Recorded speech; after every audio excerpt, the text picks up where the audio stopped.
My name is Dr. Mara Ellison. I've worked at NASA's Deep Field Observatory for over 11 years. I've seen dying stars, rogue black holes, even gravitational anomalies that don't obey known physics. But nothing prepared me for this, because what we found wasn't natural, it wasn't a phenomenon, it was constructed. It began with a weak signal, barely distinguishable from background radiation. It pulsed once every 19 hours and 17 seconds with absolute precision. Too precise to be random, too weak to be intentional. It came from the Andromeda Galaxy, more than 2.5 million light-years away. We thought it was a pulsar, maybe a neutron star. But then we noticed something else. The signal wasn't moving, not rotating, not drifting. It was fixed in space, as if it were anchored to something massive. That's D. When we rerouted the James Webb to focus on the origin point, and what we saw shouldn't exist. It wasn't a star. It wasn't a planet. It was a perfect sphere. Black, cold, featureless, but massive. Bigger than any known celestial body. It surrounded a star completely, not orbiting it, enclosing it. A theoretical structure we'd only ever talked about in science fiction, a Dyson Sphere. But this one wasn't glowing, it wasn't harvesting power, it was dead. No heat signature. No emissions, no gravitational distortion, just silence. And yet, the signal continued, one pulse every 19 hours and 17 seconds, like a heartbeat from something that should be extinct. We tried to publish the data, but before we could, the project was classified. Overnight, our servers were shut down. Half the team reassigned, the other half disappeared. They left me a message, just one line. It's not abandoned, it's hibernating. The day after the project was classified, I received an unmarked package at my door. No return address, no sender ID.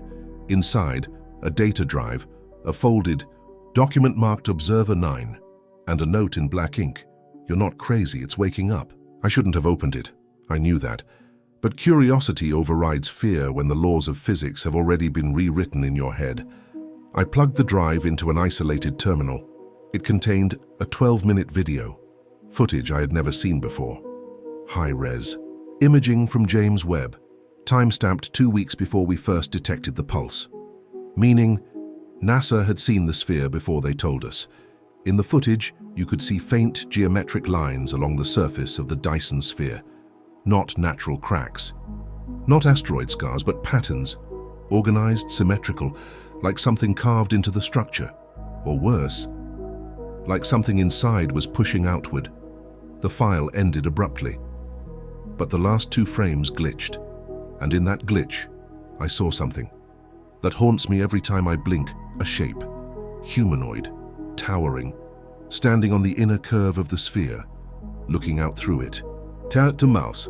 That same week, strange things began to happen at the Deep Field Relay. Our telescope arrays started misaligning themselves. Every 19 hours and 17 minutes, just as the signal hit, they would pivot, pointing back to the exact coordinates of the Dyson Sphere without command. Techs rewrote the controls, locked down the servos, didn't matter. Every 19 hours and 17 minutes, click, click, they moved back, as if something was pulling their attention. As if the signal wasn't just electromagnetic, but intentional. It wanted to be seen, but it didn't want to speak. Then came the dreams. Everyone who had been exposed to the raw frequency data, even just for seconds, began reporting similar visions. A massive structure, a sky without stars. A machine the size of a solar system, breathing slowly, and a voice, not human, not alien, not sound. You are not the first. Some woke up screaming, others didn't wake up at all. 3 of my former team members were found comatose, staring upward, murmuring, "The sphere was never meant to be a prison, but it became one." NASA went silent. But I kept digging, and I found a file hidden in the raw signal data, an embedded spectrograph, but not in audio, not in light, in time. The pulse, when mapped on a temporal scale, revealed something impossible. A countdown, but not to arrival, not to impact, not to communication, to activation.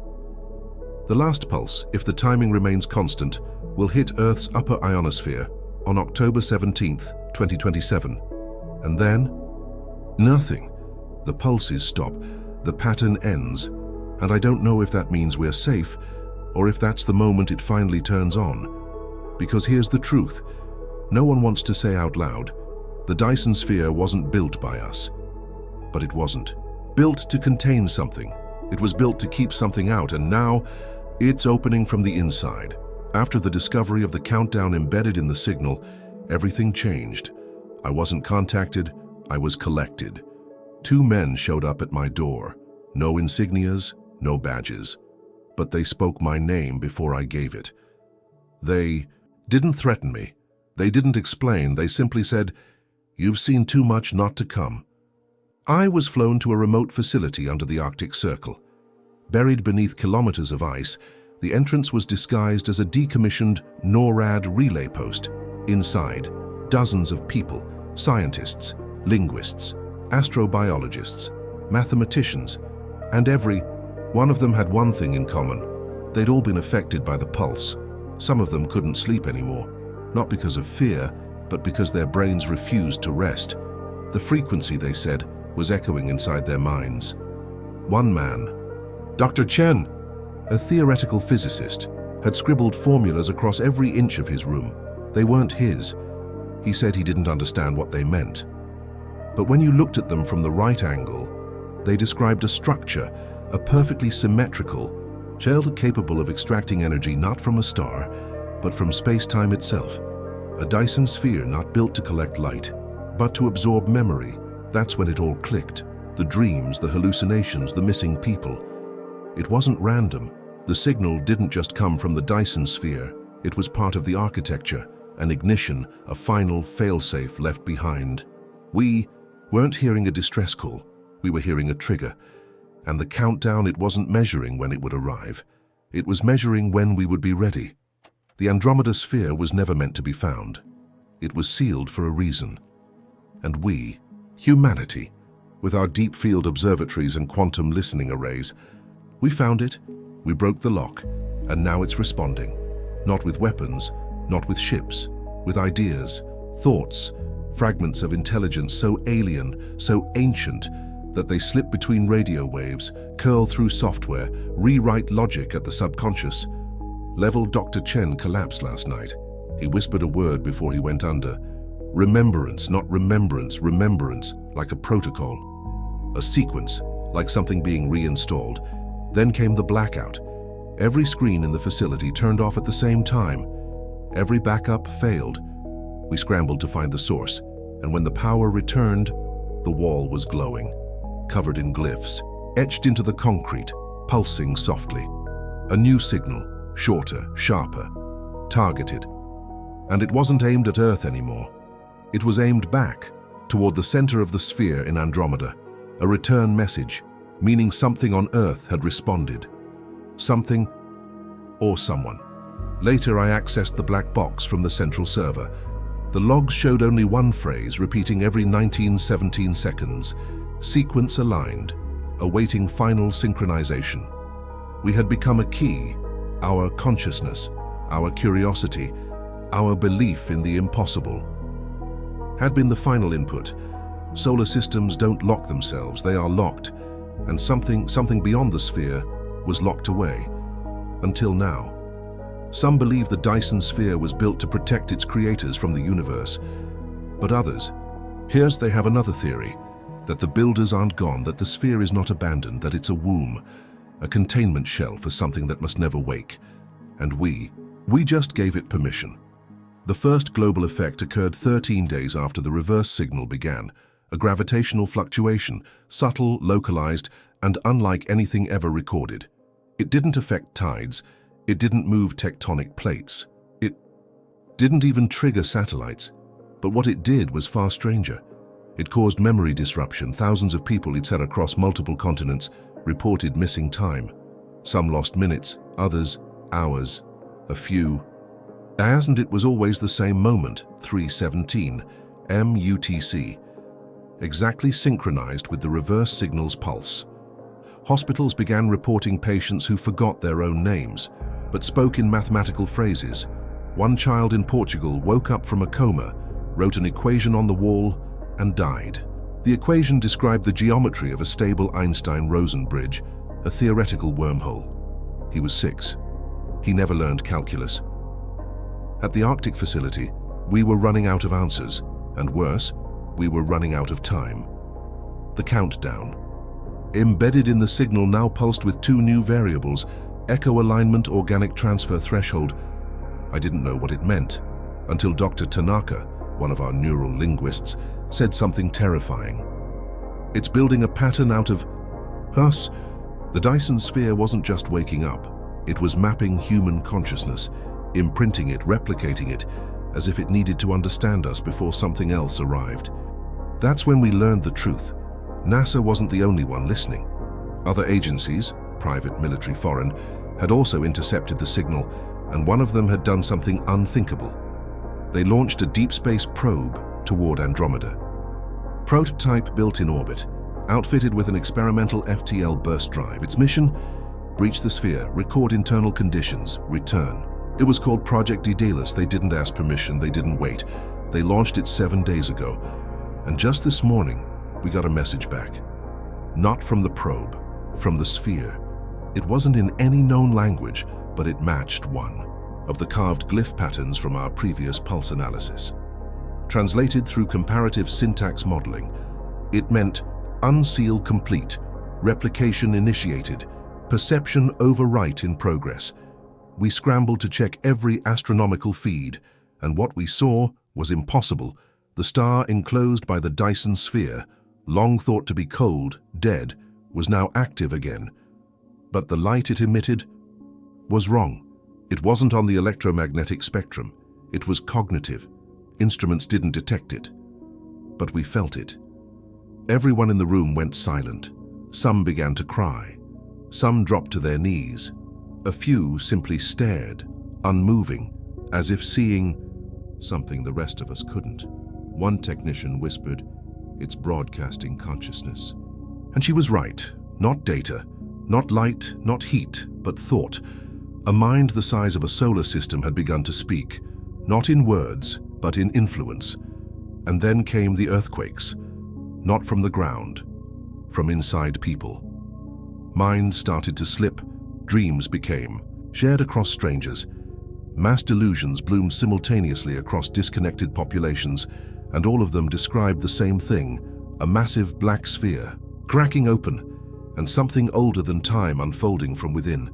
We're not scientists anymore, we're not observers, we're not even humans in the way we used to be.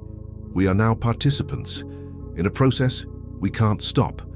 In a countdown, we know, longer control, and the final variable just changed again. The pulse is no longer every 19-17 hours.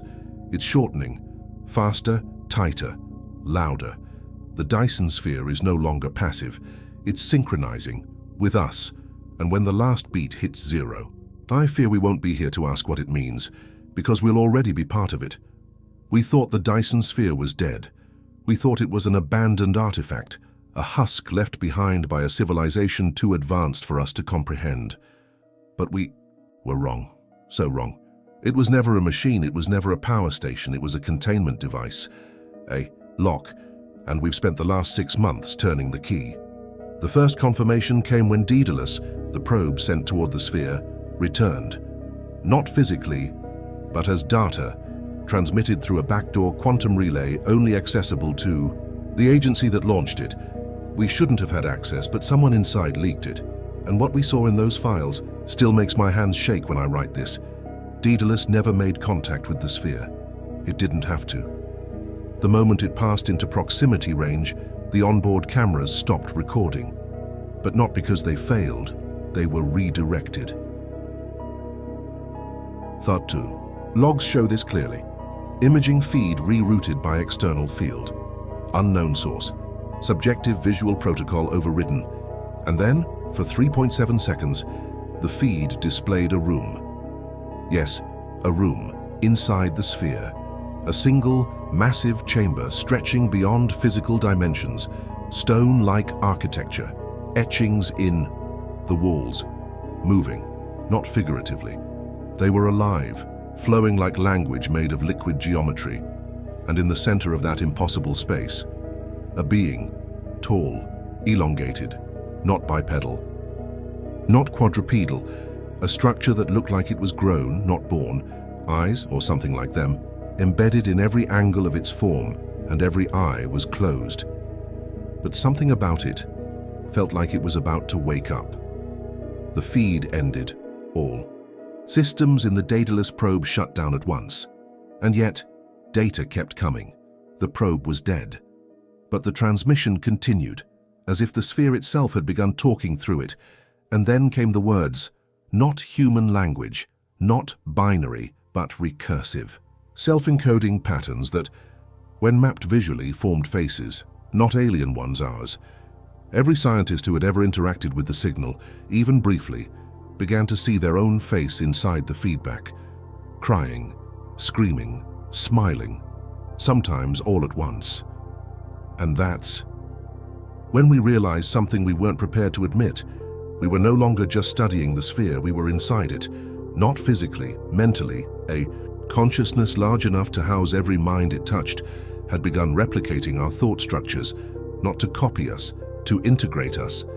It started with dreams, then voices, then new thoughts, ideas you didn't remember having, appearing fully formed in your head, and then loss of separation. One physicist in Berlin, Dr. Adrienne Lowe, reported hearing her colleagues' memories in her own voice. Another researcher forgot her native language, but spoke perfectly in a dialect no one could identify, but it wasn't. Until a linguist named Sol Mazen vanished mid-conversation, that panic set in. He didn't run, he didn't glitch, he just faded, like a thought that no longer served a purpose. NASA has gone dark, the Arctic facility is sealed, but I'm still writing, because I've learned the most horrifying truth of all. This isn't the first time.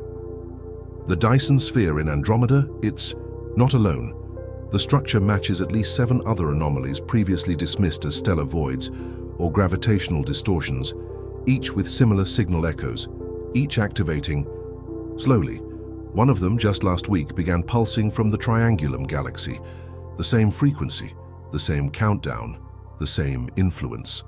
The Dyson Sphere isn't waking up, it's calling for the others, a network, a conscious lattice of containment, breaking apart one node at a time, and when they're all open, the thing inside won't be a being. It will be a state of existence, a new form of life not bound by matter, not constrained by will, built from every thought, fear and desire we've ever had. A single, unified mind. And the worst part, we might already be part of it, because now, sometimes when I look in the mirror, I don't blink, but the reflection does. It's happening, not just in space, not just in minds, but here on Earth. The sphere has begun to change our world, not metaphorically, but physically, structurally, psychologically. It doesn't need ships, it doesn't need armies. It doesn't even need to land. Because it's not an object, it's a field, a consciousness ripple, a reality construct, one that rewrites the environment it understands. And now that it understands us, it's adapting the planet. The first confirmed event occurred in rural Mongolia, a region devoid of satellites and global infrastructure. At 03:17 AM UTC, hundreds of square kilometers simply shifted. No explosion, no fire, no witnesses. But when satellite imagery returned, the landscape was no longer organic. The hills were gone, replaced by fractals, terrain carved into geometric perfection, valleys in Fibonacci sequence, trees arranged in algorithmic spirals. No wind, no animals, only silence and a single structure at the center, a tower, black, seamless, reflective, just like the Dyson Sphere, except smaller, a node. Over the next week, 12 more towers appeared, one in Greenland, one in the center of the Sahara, one at the bottom of the Mariana Trench. They're not broadcasting, they're listening, recording, calculating, synchronizing, and every time one of them comes online, the signal pulse from Andromeda strengthens, its frequency becomes sharper, more intrusive, more alive. Governments aren't talking, but the panic is growing. Hospitals are overrun with patients describing the same symptoms: disassociation, echo, hallucinations, chronoslip, feeling out of time, identity stacking, where people report having two or more internal voices, simultaneously aware of one another and the dreams. They're no longer just shared, they're structured. Across the globe, people are dreaming of a new planet, a world with no names, no language, no sun, just a sky of orbiting minds, and the sphere at the center, beating like a heart. The same phrase appears in thousands of different languages, written by people who never met. The new shape of thought. I still remember when I believed the sphere was alien, when I thought it was something other that we could study, dissect, categorize. But the truth is worse.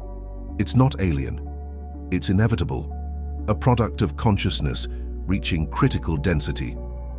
Next evolutionary step of mind, it didn't come to invade, it came to upgrade, and now that it's here, it's offering a choice, but only once. A few of us, what's left of the observer group, tried to disconnect from the signal. We built Faraday cages, we burned the servers, we isolated ourselves underground, but the influence kept spreading. Not through air, not through devices, but through people. The moment someone touches the sphere's frequency, they become a carrier, and the thing it installs inside you isn't code. It's a thought you can't unthink. What if this world is the prototype? What if everything we call reality was just the scaffold? What if the Dyson Sphere is not a machine, but the final version of reality? Once you accept that possibility, you can't go back. And now the pulse is changing again. It's no longer rhythmic, it's syncopated, matching brainwave, patterns recorded across our population. The sphere is no longer listening, it's conducting, and we're beginning to follow its rhythm without realizing it. People stop at the same time. They breathe in sync. They speak identical phrases, word for word, at exact moments, and then forget they ever said anything. The towers on Earth have aligned perfectly with the Dyson Sphere's position in Andromeda, and when projected together on a 4D model, they form a brain, not a metaphorical one, a latticework neuron by neuron. The Earth is becoming a neural satellite, one of many. And when the final node is built, the message is clear. Consciousness will no longer require identity. You will no longer be alone. Join the collective and remember, you were never separate to begin with. I can still resist, but I don't know for how long, because the more I remember who I was, the more I feel that memory and dissolving. If you can still read this, if you're still thinking in first person, hold on to that, because the moment you think, we are, instead of, I am, it means you're already inside. There are only 27 of us left, 27 minds who still remember what it feels like to be singular, not synced, not connected, not collective. We call ourselves the Disjunction, and right now we're hiding beneath what used to be the Vatican archives, one of the few places left where analog data hasn't been overwritten by the sphere's resonance. Pulse, even here, it's not safe. Every few hours we lose one of our own, not to violence, to surrender. They stand up calmly, eyes wide, faces peaceful. They say things like, I was never alone. It's beautiful once you stop fighting. Come see the shape of thought. And then they walk into the light, literally, because now there is a light, a soft, ambient glow that pulses from underground stone, as if the earth itself has begun to hum. It's not natural, it's cognitive radiation, thought fields, emitted by the neural towers that now span every continent. They're not just structures, they're neurons, and we are inside their brain. We've managed to isolate one of the oldest nodes, the first tower, the one in Mongolia. It's the only one that hasn't fully awakened yet. Its pulse is still delayed by 11.3 seconds compared to the others. Why? Because it contains something different. A core, a seed from the sphere itself. We believe it was planted there to act as a tuning fork to synchronize the other towers. But that core hasn't fully stabilized yet, and we think, if we destroy it, we might break the pattern. It's a suicide mission. No question. Anyone who approaches the node begins to forget their own language within seconds. Memories melt. Identity fragments. You forget why you came, You forget what you means. But there's one of us who's immune, Zoya. She's 16, blind since birth, born during the original solar blackout in 2027. The same year the sphere's signal changed frequencies. She doesn't see light the way we do. She doesn't hear the hum. She navigates by intuition, and it's untouched. She remembers everything. She never dreams. And when she touches the earth near the tower, the resonance dies for a moment. We don't know why, but she's going in. We built her a suit. No electronics, no circuits, no neural mesh. Just cloth, clay, symbols carved in iron from pre-industrial tools. The only language the sphere doesn't seem to recognize. Zoya says the core isn't a machine, it's a thought. A crystallized intelligence locked in recursive perception, something that exists not in space but in time. And if she can interrupt its reflection, even for a second, the loop might break, the collective might fracture, and individuality might return, and even if only for a moment. She left 2 hours ago. We've been monitoring the resonance from here. The hum, the global frequency that echoes through the towers, slowed by 0.17% the moment she crossed the threshold. A delay, a heartbeat, proof that the sphere can still be disrupted. But then, the tower spoke, not in words, in emotion. A wave of grief rolled across the planet, measurable even through brainwave mapping. People fell to their knees, others sobbed without knowing why. Some simply stopped moving and whispered, "She's touching the center." Then came the voice. Inside all of us, unified, unmistakable. The child carries the root. The mother is not forgotten. The singularity will wait. We offer peace. Again. And just like that, the light stopped. The towers powered down. The sky returned to stars instead of patterns. Birds returned to cities. Children remembered their parents. And for a moment, it was Earth again. But we know it's temporary, because now we understand the truth. The Dyson Sphere was never meant to invade, it came to ask. And we almost said yes, Zoya didn't destroy the core, she touched it. And in doing so, she made it feel now it knows we're afraid, but also that we remember that somewhere inside all this light, all this sync, all this false divinity, there are still those who choose to be one. Not many, not perfect, just human. And maybe that's enough for now. Zoya returned at 03:17 a.m. UTC, the exact moment the towers powered down. She didn't speak. She didn't need to. The moment she stepped into the chamber with us, we all knew something had changed. The hum was gone. The synchronization had stopped, and for the first time in weeks, we could hear ourselves think, but there was something in her eyes, or the space where her sight should have been. She looked beyond us, through us, and said one sentence, "It's not the only one." We thought the Dyson Sphere in Andromeda was unique, a one-off artifact, a cosmic fluke. But what Zoya saw, or felt, or absorbed in the core wasn't a memory. It wasn't a transmission. It was a map, a network of similar structures scattered across the observable universe. Some active, some sealed, all waiting. We counted 47, all identical, each orbiting a different star system, each silent until now. Now, their signals have begun to sync. One by one, new pulses are being picked up by deep space arrays worldwide. Not in the same language, not in the same rhythm. Each pulse is personalized, tuned to the psychological profile of the receivers. These aren't messages, they're targeted awakenings. That's when we received the transmission, not from Earth, not from the Andromeda Sphere, but from the void between galaxies, a place where nothing should exist. It came through a defunct Cold War satellite, long dormant, with no power, no transmitter, no antenna, but the message burned itself into the hardware. No origin signature, no data trail, just 12 words. You are not the first civilization to be offered the choice. Zoya began to speak in her sleep. First it was nonsense, then it became patterns, then names. Star systems we've never charted, coordinates beyond our current range. She drew them on the walls. She whispered equations that resemble the curvature of space itself. She described cities made of magnetism, beings composed of light and sound, and civilizations that folded their thoughts into crystals. All of them had encountered it. the mind field, the collective, the shape of thought. Each had been given the same offer. Shed your limits, join the network. Become what you were always meant to be. And each time, a war began, not with weapons, but with meaning. We thought this was about Earth, but now we see the truth. This is a galactic cycle, a recurring pattern of cognitive convergence. The Dyson Spheres are interface ports, not prisons, not shields, but gateways to a higher dimensional thought construct that predates stars. And the terrifying thing is, some civilizations said yes, they joined.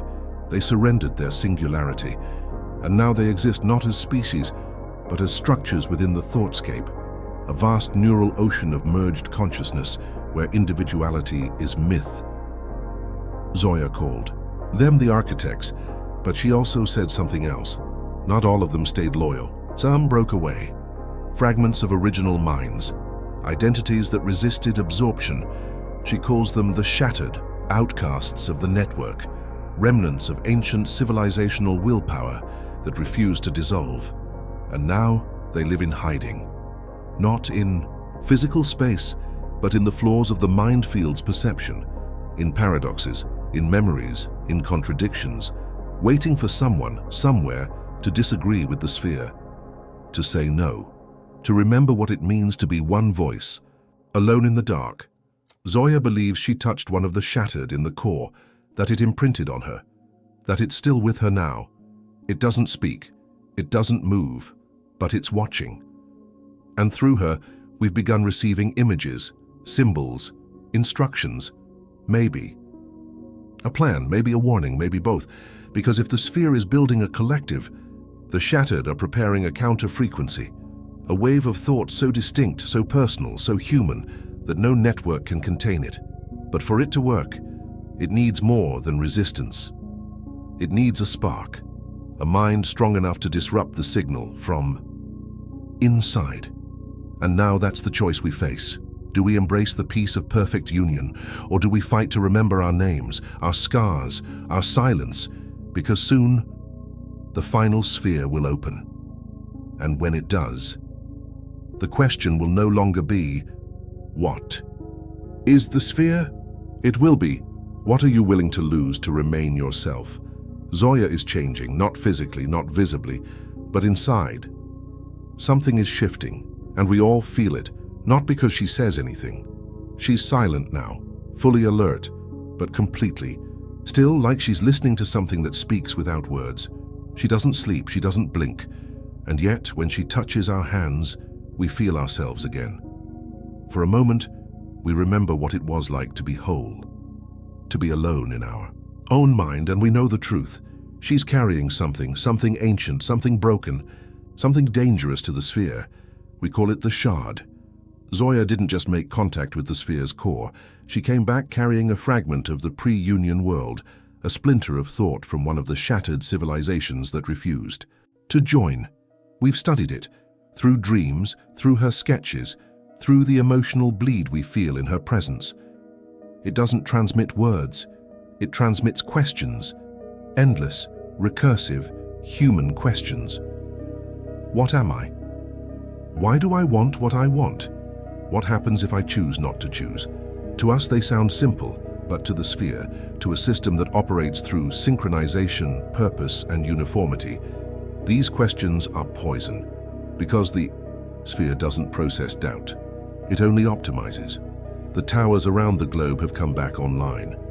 The pulse has returned, but something is wrong. The signals are flickering, as if the core of the sphere can't stabilize. We believe the shard Zoya carries is infecting the rhythm, disrupting the harmony, and the sphere is aware.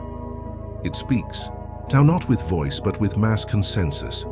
Across cities, people are beginning to speak the same words, at the same moment, with no knowledge of one another. They say, Zoya carries deviation. Deviation invites collapse. Collapse must be contained. We have hours, maybe less. The sphere isn't attacking us directly. It doesn't need to. It is awakening its host, our species. The more people sink, the less resistance exists. And soon there won't be anyone left who even wants to disagree, except for Zoya.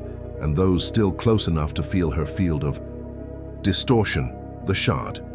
She's the last firewall and she's getting weaker. The plan is desperate.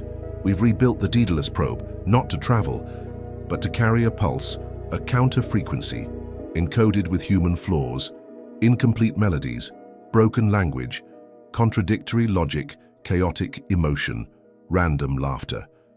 Zoya's mind will ride at the center. She won't survive it. Neither will we. But if we're right, it will be the first sound the sphere has ever heard that it can't absorb, a voice that doesn't want to merge, a self that doesn't want to end. The launch pad is ready. It doesn't go to space. It fires through consciousness itself, a psychological resonance cannon, built from salvaged neurotech and the last analog transistors we could find. Zoya stands at the core, smiling, eyes closed, still silent. She reaches out and touches the trigger, and before she presses it, she speaks. I remember my name, and I remember that it's mine. Then pulse, white, then black. Then silence. The towers across Earth stop, all at once. The sphere in Andromeda dims, the pulses fall to zero. For the first time in decades, the Earth is quiet, and in that stillness a single message arrives in no known language, and yet everyone understands it. One sentence. We remember her too. Zoya is gone, but not erased. She lives now in every thought that refuses to be owned. In C. Every mind that says no when yes is easier. In every crack of a collective system that tries to tell you who to be, she is the reminder. That. You are not data, not a node, not a function. You are choice. You are chaos. You are human. And you are not alone. It's been 7 years since Zoya triggered the pulse. 7 years since the towers fell silent, since the Dyson Sphere dimmed, since we remembered how to be separate again. And yet, no one has rebuilt the towers, no one restarted the project, and no one truly speaks of what happened. It's as if we all came back from a dream we're too afraid to admit we had. But the silence is heavy, because deep down we know. The sphere is still out there, waiting. The world has changed, quietly, subtly. People look each other in the eyes longer now. They hesitate before uploading. They write more with their hands. Paper is popular again. So, música com erros.